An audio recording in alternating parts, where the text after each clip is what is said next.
নমস্কার বন্ধুরা, এই ভিডিওটা দিতে একটু সময় লাগলো কিছু সমস্যার জন্য। তাহলে চলুন আজকে ব্লগ শুরু করি। আমি জন্মাষ্টমীর উপলক্ষে ভোগ বানিয়ে নেব।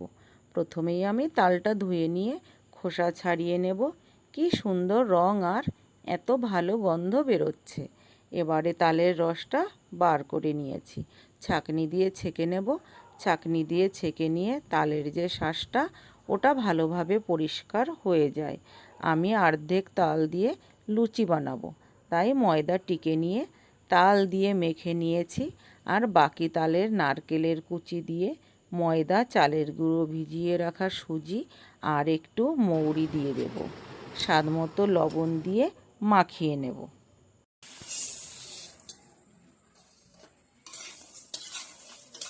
খিচুড়ির প্রস্তুতি নেব এবার। খিচুড়ির মধ্যে দেওয়ার জন্য আগে নারকেলগুলো ছোট ছোট করে কেটে নিয়ে ভেজে নেব লাল করে। তারপর মুগ ডাল ভেজে নেব। ফোড়নে দিয়ে দেব তেজপাতা, শুকনো লঙ্কা আর 5 ফোড়ন।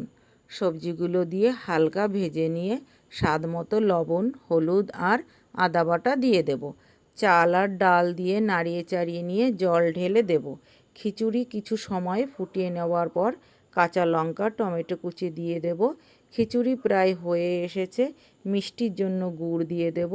এবার নারকেল কুচিগুলো দিয়ে দেব।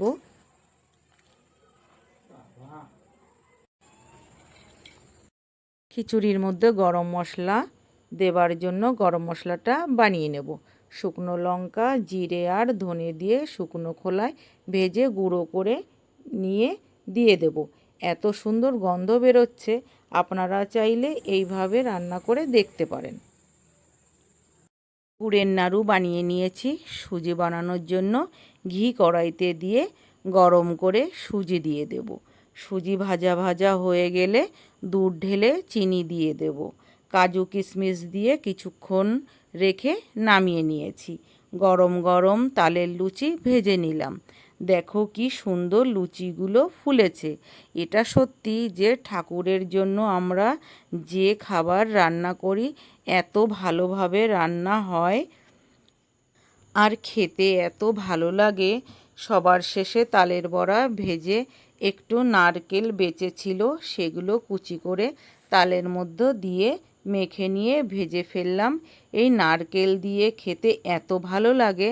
আর খিচুড়ির মধ্যে যে নারকেল কুচি দিয়েছি, খাওয়ার সময় মুখে পড়লে খেতে এত ভালো লাগে। আমার সব রান্না হয়ে গেছে। আপনারা সবাই ভালো থাকবেন। আজকের জন্য আসি তাহলে।